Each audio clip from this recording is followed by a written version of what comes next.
Does size matter? The guy that sold me my double wide said it did. Well, maybe not. Today, I've got 5 super small tools that we need to take a look at. So let's get into it.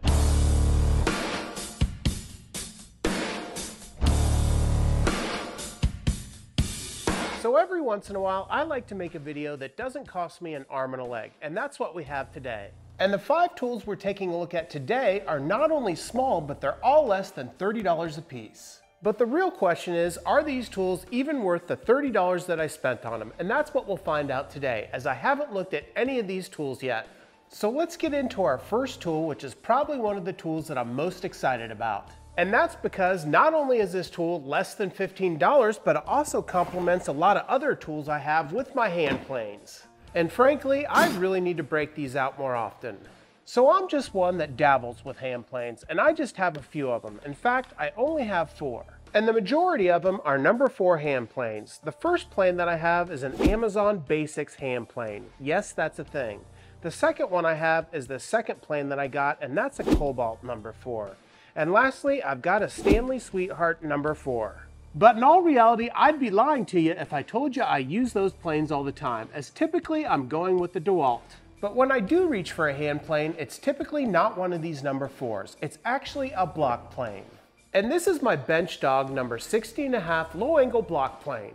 And one of the main reasons that I like this plane so much is because of its size. It's got a very comfortable grip to it, and it's extremely easy to control. But she's still got a little bit of girth to her, coming in at 7 inches long by about 2 inches wide. And that's why I thought this first tool looked interesting, as it's just a tiny little guy. Hey Bert, you want to hook me up?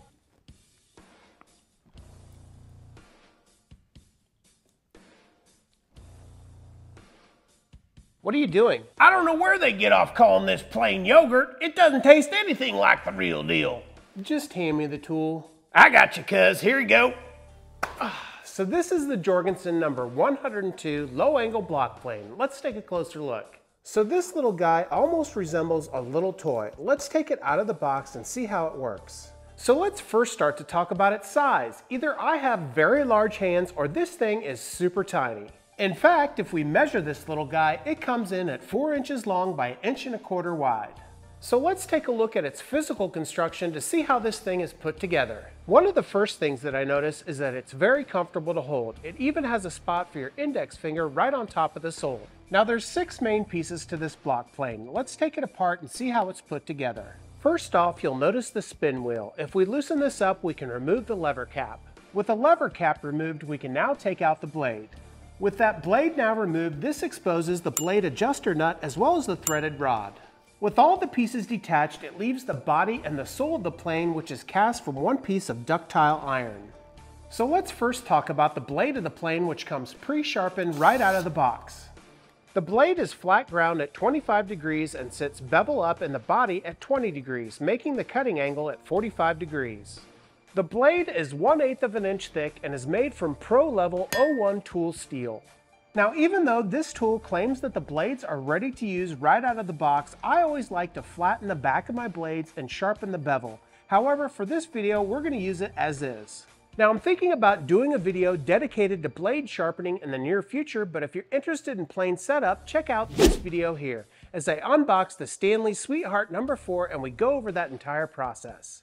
But let's put this plane back together and see how it works right out of the box. So as we said before, we first want to put the plane blade in bevel up. Once we have that plane blade in place, we then want to take the lever cap and place it right on top of that blade, sliding it underneath the rod on the top of the plane.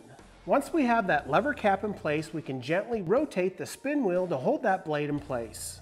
Now when you go to rotate that spin wheel, you don't want to lock it down as tight as it will go, as you want to be able to adjust the blade up and down. And to adjust that blade up and down, you simply turn the blade adjustment nut on the very back. And what you're looking for is the blade to just be barely peeking through the sole of the blade very evenly. So let's test this plane out. Now obviously I'm not going to be able to do a scientific test with this plane on this video, but I will be able to test it out on some pine and even some hardwood walnut. So let's start off with the pine, specifically by doing some champers on the corners. Let's see what kind of shavings we get as well as the finish. So we'll first start off by doing some long grain shavings, and here you can see the shavings are very nice and evenly distributed throughout the cut. And here you can see how remarkably nice that finish is just after a few passes. But now let's try that same process on a scrap piece of walnut. And here you can see we're getting the exact same type of results with the walnut. Nice, clean, even shavings.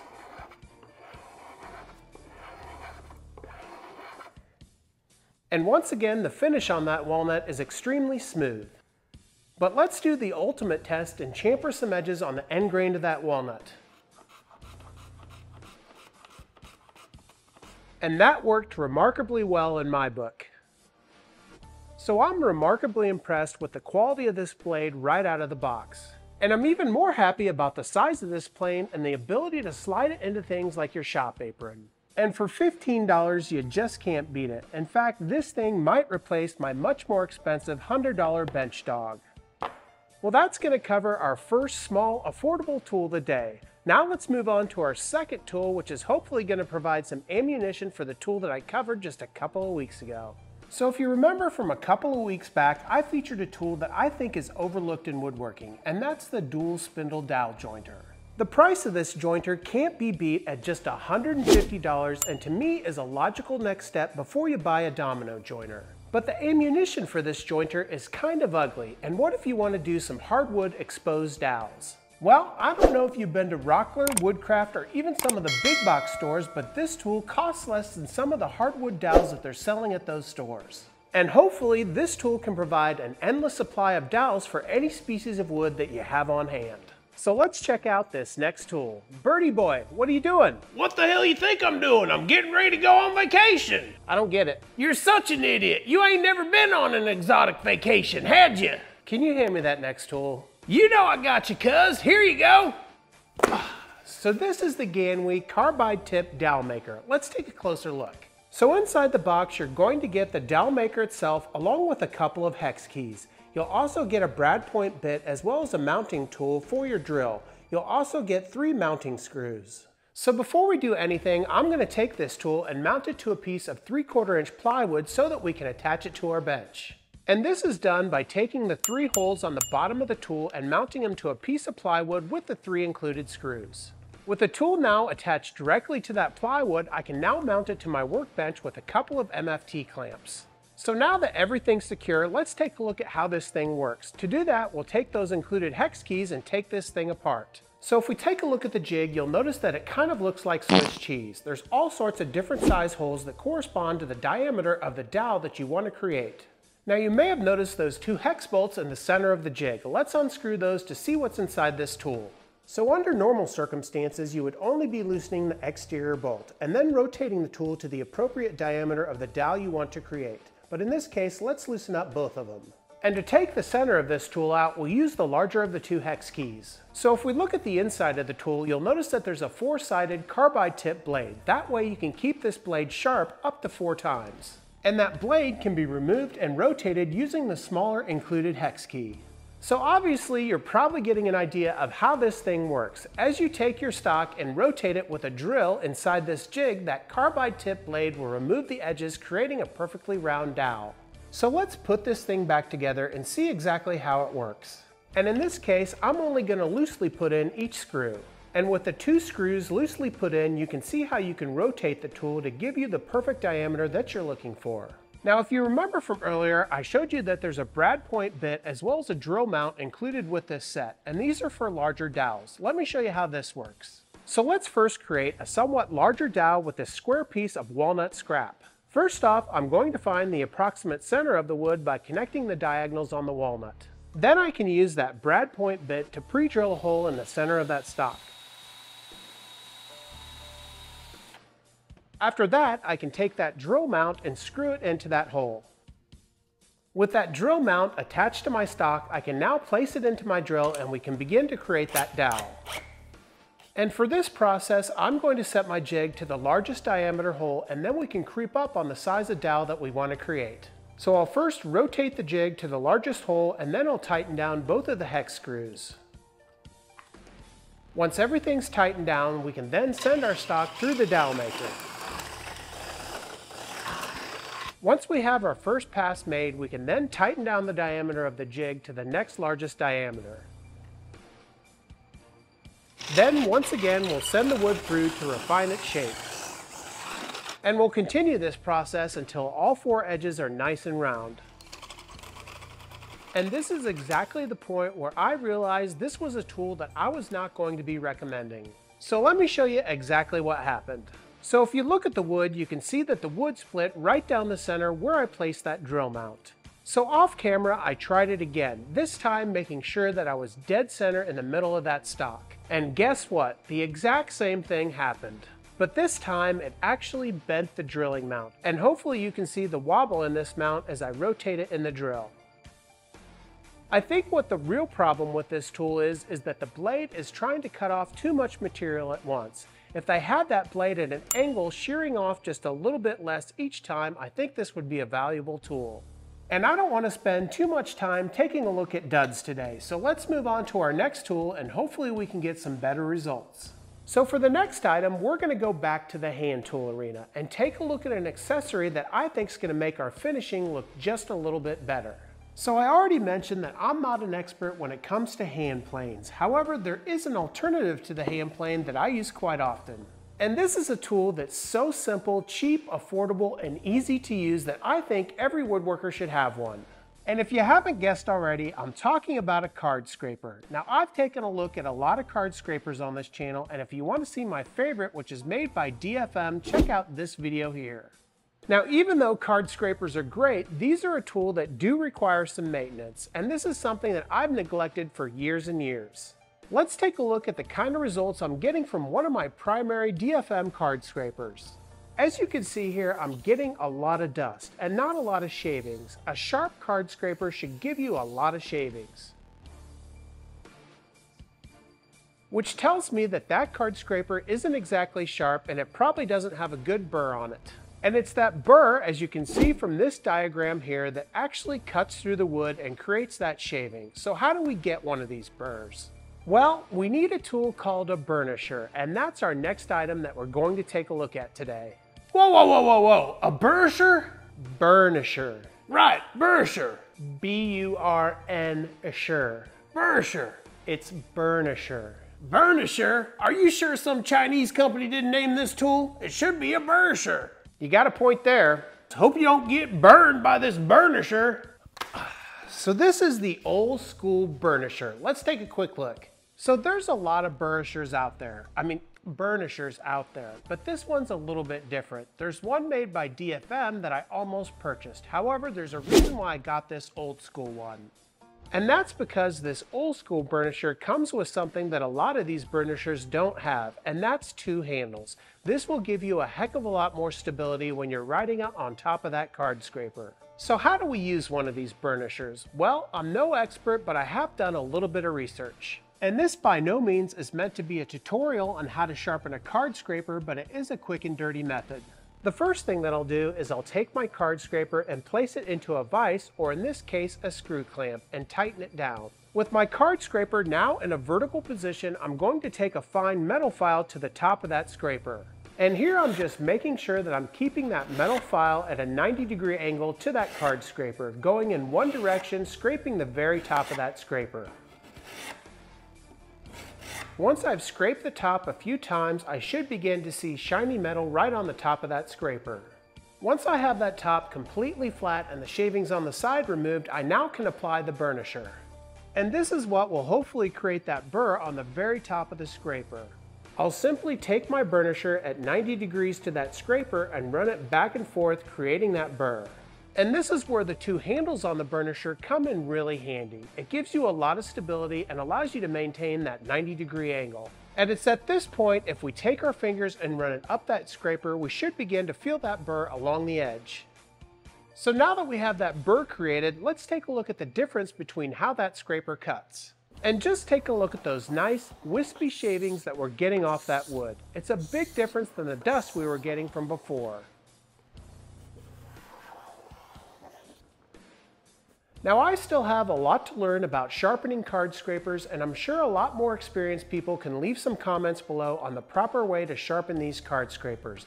But I can't learn how to sharpen these card scrapers without the tools I need. And that's why I think this inexpensive $20 accessory is going to be a valuable tool for me as I increase my skills in card sharpening. Well, that takes us through 3 items so far, and only 2 more tiny tools to take a look at. Before we move on to our 4th, I ask you to do me a huge favor, hit that subscribe button, leave a like, and leave a comment. It really does help out this small growing channel. Also, just like with all my videos, I'll leave links in the description below, so if any of the tools we take a look at today interest you, you can go check them out in the description below.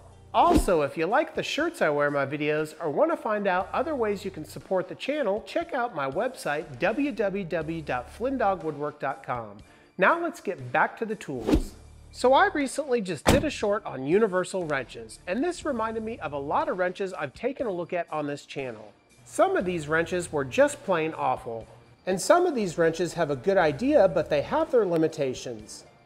And it was this short that had me wondering whether or not there were any new designs for a universal wrench. So I did what I naturally do, and I Amazon deep. Well, it turns out that little Amazon deep run paid off, and I found something that I hadn't seen before. And that's what we're going to take a look at next. Bert, what are you doing? Trying to find a universal wrench that will fit my big nuts. Will you just hand me that wrench that you haven't used on your nuts? You got it, cuz. I already tested these out and these fit perfectly. So this is the multi-function wrench. Let's take a closer look.